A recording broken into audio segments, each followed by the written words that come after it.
राधा वल्लभ श्री हरिवंश। राधे राधे।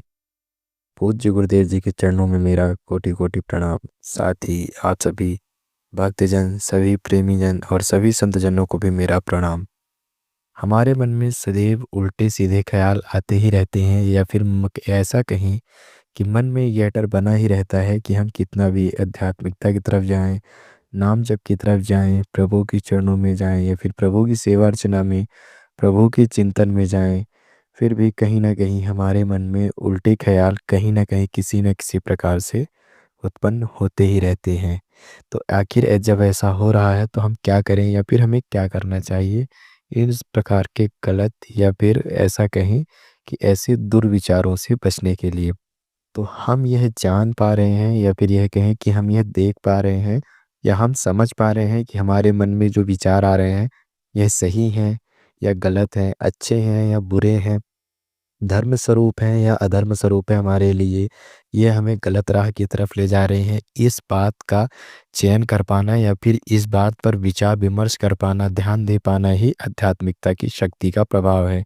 अर्थात कहने का तात्पर्य यह है कि जब भी आप पूज्य गुरुदेव जी की, अर्थात पूज्य गुरुदेव भगवान श्री प्रेमानंद जी महाराज जी के एकांतिक वार्तालाप को, या फिर उनकी कथाओं को, उनके प्रवचन को सुनते होंगे, तो उसमें कहीं ना कहीं आपको यह देखने की और सुनने के लिए मिलता होगा। गुरुदेव सदैव कहते हैं कि जब भी हमारा मन या हम किसी भी अच्छे या बुरे पर सही या उचित समय पर चिंतन कर पाएं कि नहीं, अभी हम जो क्रिया कर रहे हैं या जो हम कार्य कर रहे हैं या जो हम सोच रहे हैं यह गलत है या फिर यह अच्छा है, इस बात को पकड़ पाना, उस बात पर चिंतन कर पाना, ध्यान दे पाना, अपने मन को जो कि इंद्रियों के वश में है इसको पकड़ पाना कि यह गलत कर रहा है, हमें यह क्रीड़ा यह कार्य नहीं करना है, यह भी एक आध्यात्मिकता का ही प्रभाव है। अर्थात आध्यात्मिकता की ही कृपा, प्रभु की ही आशीर्वाद से, उन्हीं की कृपा से हम आध्यात्मिकता के मार्ग में थोड़ी बहुत हमारे ऊपर जो महिमा है, या फिर कहें कि थोड़ी बहुत से कई गुना अधिक महिमा है, जो कि हम चयन कर पा रहे हैं और अपने ऊपर ध्यान दे पा रहे हैं कि नहीं, हमें यह कार्य यह कृत्य नहीं करना चाहिए। फिर भी हमारे मन में कहीं न कहीं उल्टे सीधे प्रभाव बने ही रहते हैं। अब हम यह तो कर लेते हैं कि यह गलत है या सही है, पर हम जब क्या करते हैं कि जब भी हम प्रभु का नाम चिंतन करें, जप करें, चयन करें, तो बहुत समय तक तुम्हारा मन लगा रहेगा प्रभु के ध्यान में। परंतु बहुत समय बीत जाने के बाद यही मन हमें उकसाएगा, कुछ खाली समय पे या कुछ ऐसे समय जब हमारे पास कोई कार्य ना हो या फिर हमारा ध्यान कहीं और हो, तो बीच-बीच में हमें उकसाता रहेगा कि थोड़ा-सा ये कर लेते हैं, या फिर थोड़ा-सा ये चलचित्र देख लेते हैं, या फिर थोड़ा-सा ये सुन लेते हैं, या फिर हम थोड़ा-सा ये खा लेते हैं, थोड़ा-सा ही तो खाएँगे, इतने में क्या होगा? है ना कि मन कहीं न कहीं हमें थोड़ा बहुत भटकाने का प्रयास करता ही करता है।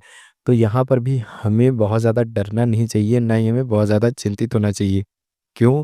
क्योंकि पहले हमारा मन पूर्ण रूप से विषयों में क्या था? लीन था, विषयों में एकदम से खोया हुआ था, उसी में लीन रहता था।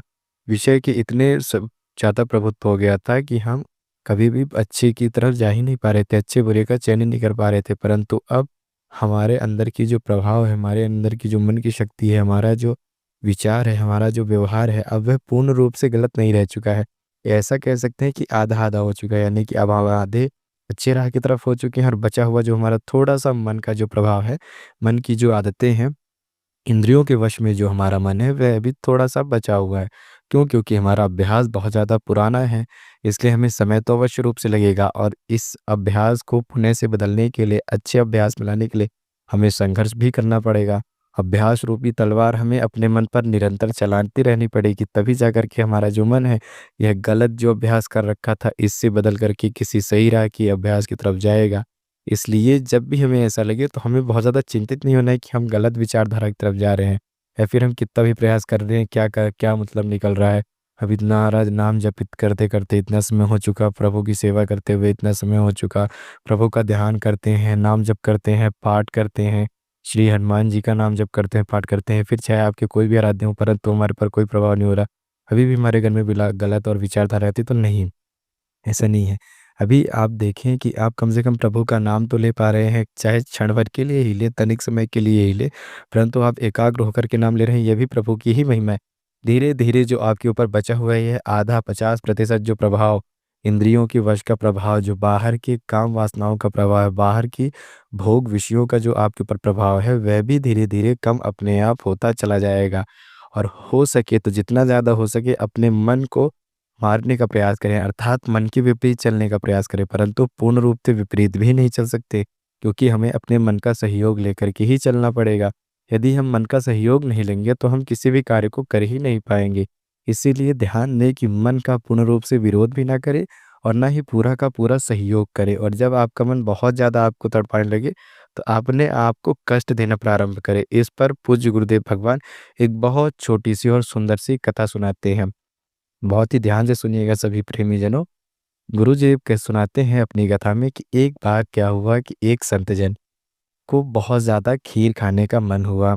तब वो एक भिक्षुक के रूप में बाहर भिक्षा मांगने के लिए गए और एक व्यक्ति जन के घर के बाहर गया और उनसे प्रार्थना की कि क्या आप हमें 21 ब्राह्मणों के बराबर 20 ब्राह्मणों के बराबर भोजन करा सकते हैं, या फिर ऐसा कहें कि खीर पवा सकते हैं। तो उन्होंने कहा कि हम भोजन भी करा सकते हैं और खीर भी पवा सकते हैं। 20 क्या आप यदि कहें तो हम 30 भी करा सकते हैं। तो उन्होंने कहा नहीं, हमें केवल 20 ब्राह्मणों के बराबर का ही भोजन चाहिए। कल हम 20 ब्राह्मणों के साथ आएंगे आपके यहाँ भोजन के लिए। तो वहाँ पर जो ग्रामीण जन थे, अर्थात जो गृहस्थ जीवन के व्यक्ति थे, उन्होंने कहा अवश्य आए ब्राह्मण देवता। अगले दिन वह ब्राह्मण देवता उस गृहस्थ आदमी के घर पर पहुंचे और जब घर पर पहुंचे तो वह अकेले थे। तो वह व्यक्ति देखकर चकित रह गया कि हे ब्राह्मण देवता, आपने तो 20 व्यक्तियों के भोजन के लिए कहा था, अर्थात 20 ब्राह्मण व्यक्तियों के लिए, परंतु आप आज अकेले हैं। तो उन्होंने कहा नहीं, मैंने 20 व्यक्तियों के लिए ही कहा था, मुझसे कोई गलती नहीं हुई थी। आपका भोजन तैयार है क्या? खीर अर्थात जो आपने बना कर के रखने के लिए हमने कहा था, क्या आपने वह बनाकर रखी है? उन व्यक्तिजन ने कहा जी ब्राह्मण देवता, हमने अवश्य रूप से बना कर रखे। उन्होंने कहा ठीक है, आप इस एक कक्ष में रख दे और इस गेट को बाहर से बंद कर लें। इस कक्ष को हम अंदर ही रहना चाहते हैं और जब हमारा भोजन हो जाएगा तो हम स्वयं ही बाहर आ जाएंगे। उन्होंने कहा जैसी आपकी मर्जी। वह ब्राह्मण देवता अंतर गए। अब 20 व्यक्ति का भोजन यानी कि 20 जनों का पेट भर जाए और उनको ब्राह्मण देवता को वो अकेले करने बैठ गए, अर्थात अकेले भोजन को प्रसाद को पाने के लिए बैठ गए। 1 प्लेट, 2 प्लेट, 3 प्लेट करते-करते 4-5 प्लेट हो चुकी थी। उनका पेट भर गया स्वयं का। यह ब्राह्मण देवता जी स्वयं अपनी कहानी सुनाते हैं, ध्यान दीजिएगा। जब उनका पेट भर गया, ठीक है, अब उनके मन से क्या आवाज़ आई कि बस आज के लिए इतना काफ़ी, बहुत खा लिया, अब बहुत हो गया मीठा, अब नहीं खाना। अब बिल्कुल भी मन नहीं है। परंतु उनके समय के पहले क्या था, उनका बहुत मन हो रहा था मीठा खाने का। तो उन्होंने कहा नहीं, अभी भी तुम मीठा खाओगे। और वह जबरन मीठा खाते गए, यानी कि जबरदस्ती मीठा उन्होंने इतना खाया अपने मन को मारने के लिए कि कुछ ही समय बाद उनके गले से एक निवाला अंदर नहीं जा रहा था, अपितु निवाला जो है वह उल्टा का उल्टा बाहर ही आ रहा था। इसके बाद क्या हुआ कि उन्होंने अपने मन को इस प्रकार से दृढ़ रूप से कष्ट दिया कि उनके मन से मीठा खाने की इच्छा ही संपूर्ण रूप से समाप्त हो गई। तो आप यदि चाहें, तो यदि आप शक्तिशाली हैं, आप से देख सकते हैं कि आप अपने आप को कष्ट दे सकते हैं, तो आप कष्ट दें। और यदि ऐसा नहीं कर पा रहे हैं, बहुत ज़्यादा आपके लिए सुगम पड़ेगा, तो ज़रूरी नहीं है कि वह तो ब्राह्मण देवता थे, वह कर सकते थे, ठीक है, उन्होंने अपनी क्षमता अनुसार करा। तो आप यहाँ पर मन को भ्रमित करें। क्या करें कि यदि आपका मीठा खाने का मन है, तो आप कोई ऐसी पवित्र चीज़ लें, जो कि प्रभु को भोग में समर्पित कर सकते हों। पहले उसे लाएँ, प्रभु को भोग के रूप में समर्पित करें, प्रसाद के रूप में 20 मिनट तक समर्पित रहने दें। उसके बाद उसको खाएँ और बहुत किंचित मात्रा में खाएँ। और फिर भी यदि आपका मन ऐसे ना माने, बहुत ज़्यादा करे, तो आप उसको समय को टालने का प्रयास करें। और थोड़ा-सा तो आपको मन का प्रभाव सहना ही पड़ेगा, क्योंकि जब भी आप किसी भी अच्छे काम में दृढ़ होने लगते हो, उसमें सफल होने लगते हो, तो पहले तो आपका मन सहयोग करता है कुछ दिनों तक, परंतु जैसे ही कुछ दिन व्यतीत हो जाते हैं, कुछ समय व्यतीत हो जाता है, तो उसके बाद यही मन आपको कहता है कि बहुत दिन हो गया, बहुत समय हो गया, थोड़ा-सा ये कर लेते हैं, क्या ही बिगड़ेगा, बस थोड़ा-सा देख लेते हैं, बस थोड़ा-सा सुन लेते हैं, फिर बस थोड़ा-सा कह लेते हैं, फिर बस थोड़ा-सा महसूस कर लेते हैं, फिर हल्का-सा खा लेते हैं। इस थोड़े से में ही आपको आपका ये जो मन, यदि तनिक सा भी आपने गलती कर दी, चूक कर दी, तो आपको ये मन अवश्य रूप से पटक देगा, अर्थात आपको अवश्य रूप से वहीं पर गिरा देगा या फिर कहें कि हरा देगा। तो इसीलिए जब भी ऐसा व्यतीत हो, जितना हो सके तो अधिक से अधिक एकांत को छोड़ें, व्यक्तियों जनों में जाएँ, प्रभु का नाम लें, नाम चिंतन करें, या फिर अपने आप को किसी न किसी कार्य में व्यस्त रखें, ताकि आपका मन इधर से उधर भ्रमित ना हो पाए। और यहीं पर यदि आप इस जलन को, अपने अंदर की मन की इस जो जलन को है, इसको सहन कर गए, और यह जो जलन है आपके तनिक समय के लिए नहीं रहती, ये अत्यधिक समय के लिए रहती है, जितना ज़्यादा हो सकेगी। तो जब तक वह उस विषय भोग को ना भ्रमित कर ले, यानी कि ना भोग ले, या जो आपकी 5 इंद्रियाँ हैं, तब तक यह आपके मन में कहीं न कहीं से, किसी न किसी प्रकार से उसी विचार को बार-बार पुनः से पुनः उत्पन्न करता ही रहेगा। तो यदि आप इसको सहन कर जाते हैं, इसको सहन करके आप इससे आगे पार निकल जाते हैं या फिर आप अपने मन को भ्रमित कर पाते हैं विवेक से, और विवेक आपको कहीं अन्य स्थान पर नहीं मिलेगा, विवेक आपको मिलेगा संत जनों की कथा सुनने से, सत्संग सुनने से। इसलिए प्रभु श्री प्रेमानंद जी के सत्संग को अवश्य रूप से सुनें, जिससे कि आपके अंदर इतनी ज़्यादा सकारात्मक शक्तियों का ऊर्जाओं का संचार होना प्रारंभ हो जाए कि जो आपकी नकारात्मक शक्ति है वह खुद ब खुद ही कमज़ोर पड़ने लगेंगी और धीरे-धीरे आप अपने मन में प्रबलता पाने लगोगे। जब भी मन में उल्टे ख़्याल आएँ तो इससे आपको चिंतित या भ्रमित नहीं होना है। यदि आप अपने मन के उल्टे ख़्यालों को पकड़ पा रहे हैं, इसका तात्पर्य कि आप भागवतिक मार्ग में और भी ज़्यादा सुगम और भी ज़्यादा मजबूत होते जा रहे हैं। तभी आप अपने जीवन में अपने मन को पकड़ पा रहे हैं गलतियों को, और धीरे-धीरे एक ऐसा समय आएगा कि आपके अंदर से हर प्रकार से जो मन की विचलता है वह संपूर्ण रूप से समाप्त होती जाएगी और यह मन जो है यह आपके वश में आ जाएगा। अर्थात अभी आपकी आत्मा और आपका मन दोनों अलग-अलग राह पर है, और जिस दिन आपका मन और आपकी आत्मा दोनों एकत्रित हो गई, एकचित्त हो गई, उस दिन आपको किसी भी प्रकार की भोग विषयों में कोई भी लाभ दिखेगा ही नहीं। आपको केवल और केवल हर जगह पे प्रभु का नाम चिंतन ही दिखेगा। आपको कोई चीज़ अच्छी या बुरी कोई ऐसा महसूस ही नहीं होगा।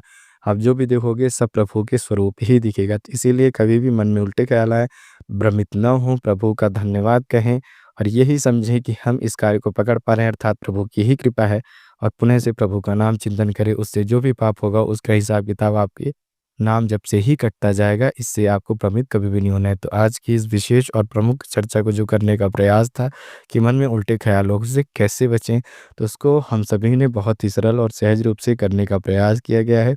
यदि फिर भी हमसे कोई जाने या अनजाने गलती से भी कोई भूल-चूक होती हो तो उसके लिए आप सभी से क्षमा प्रार्थी हूँ। आज की इस चर्चा को यहीं पर समाप्त करते हुए आप सभी को मेरा प्रणाम, साथ ही साथ पूज्य गुरुदेव जी को भी मेरा दंडवत प्रणाम। राधे राधे, राधा वल्लभ श्री हरिवंश।